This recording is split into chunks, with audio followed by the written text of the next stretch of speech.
I am the CEO and fund manager of Alphabit Digital Currency Fund. We are a regulated asset management fund based out of the UAE, regulated in Dubai.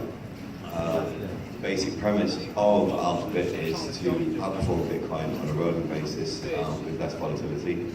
That's how we generate our income. We don't outperform them, and we don't outperform with less volatility, then we don't get paid.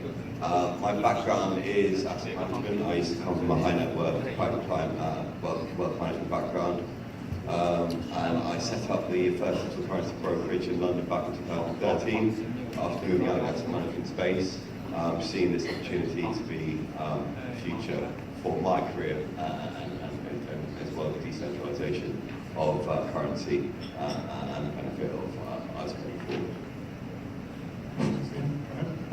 Hi, my name is Jonathan. My background is also in finance. I was a partner in a hedge fund, and then 2013 I discovered Bitcoin, and since then until 8 months ago I had a hedge fund that invests in cryptocurrencies, and 6 or 7 months ago I established Matchpool, and Matchpool is a project on top of Ethereum, which is the blockchain that was previously talked about, and we're doing a matchmaking platform that enables anyone to open his own dating sites, and it's all denominated with the internal cryptocurrency.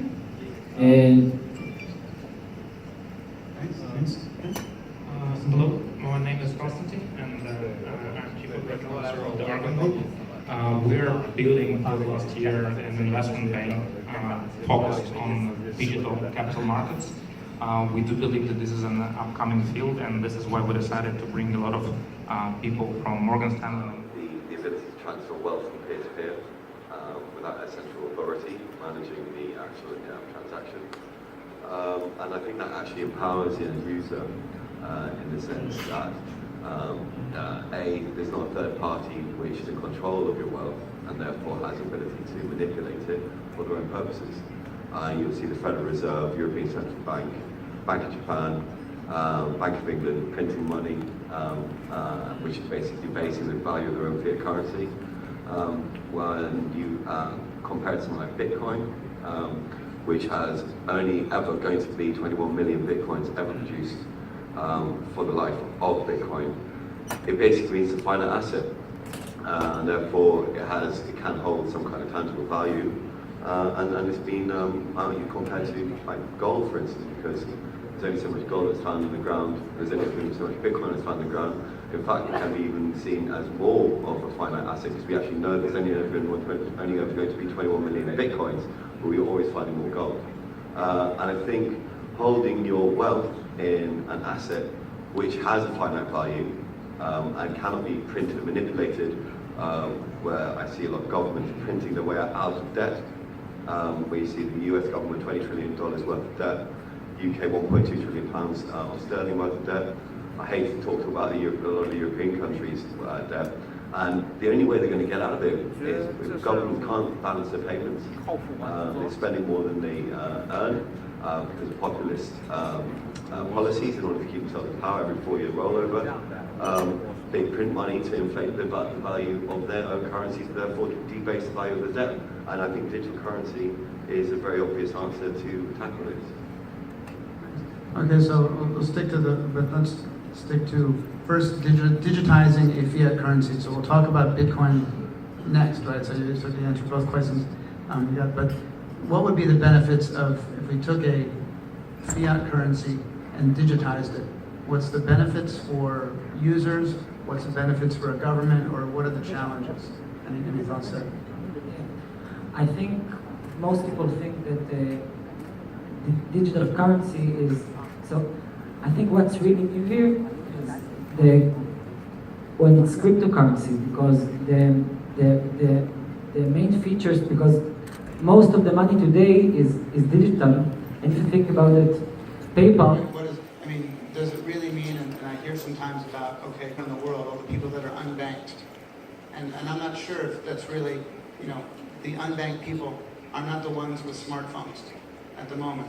So, I mean, I'll throw it out and change this question a little bit to you since you discussed it a little before. I mean, how is this going to help the users and how is it going to help the unbanked population? Any thoughts on that? Well, I would disagree to a certain extent regarding the unbanked. You see, it's micropayments divisible by 8 decimal places. So you'll be able to, it facilitates smaller transactions for I don't know, wages for people who don't have a bank account in India. I mean, places like India, there's very the percentage of the population which actually have a bank account is relatively small in comparison to Western economies and so on. But most of them do actually have smartphones. And they can take payments via the smartphone. You look at M-Pesa in Africa is a very good example of it, you know. And it does affect that.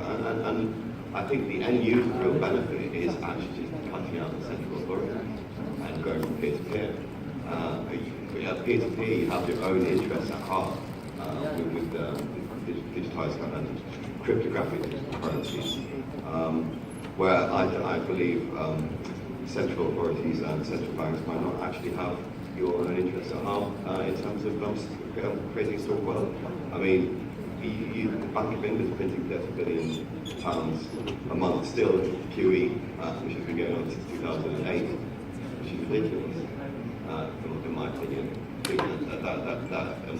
wouldn't hold my money in sterling. I haven't held my money in sterling since 2012 for a reason, and that's simply for that simple reason. So my personal benefit as an end user is it's stored wealth, it's peer-to-peer money transactions, and it's been able to facilitate micropayments as well for the unbanked. And I do believe that the unbanked have the ability to receive payments via smartphones, and I do believe that a lot of them do have smartphones. Smartphones are cheap, and the reason, their money act as a store of value, and it's safer and it's cheaper. But the thing is, if everyone would still believe that there isn't any problem with its current mechanism, so everything will just be okay, because if most people will don't withdraw their money, it's still safer. But I think when people will understand it, they will evaluate the value of safety that the cryptocurrency currently have, that the money is on your belongings. And two more main values is that your buying power doesn't inflate. So people that hold US dollars or other fiat currency can buy less things within each year that goes by, but most of them are not notice it. I think a main advantage of Bitcoin, for example, is that, yeah, it's hard to say that because a lot of Bitcoin value is derived by speculation, but still.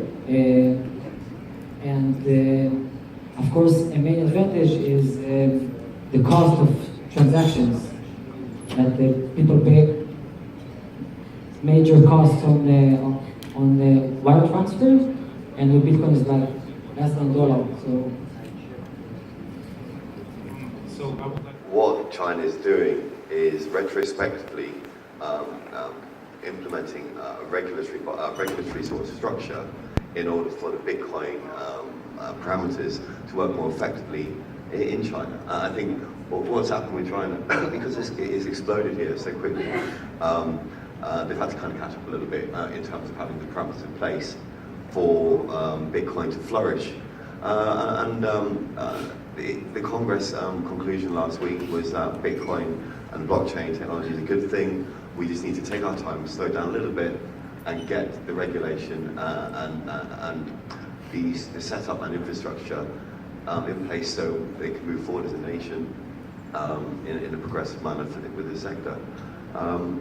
Yeah, and I think that's a brilliant thing. And also increasing transaction fees and so on and so forth regarding Chinese exchanges and reducing the speculation aspect of it.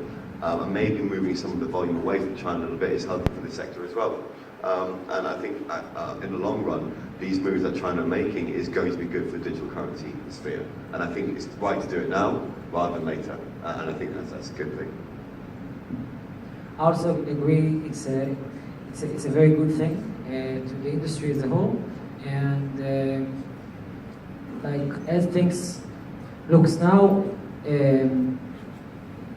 some regulation is going to be determined in the following few weeks, and yeah, and I think it's really going to change because most of the volume in China is denominated by the exchanges, so it's quite easy to control it and control the identity of all the people, and I think after the regulation, a lot more money will come in because it will be more reliable and yeah. 那么我们进行到这里呢，刚才也是听到我们几位嘉宾非常精彩的这样的一个讨论。我们上午的会议呢到这边就要告一段落。那接下来的时间呢，待会儿我们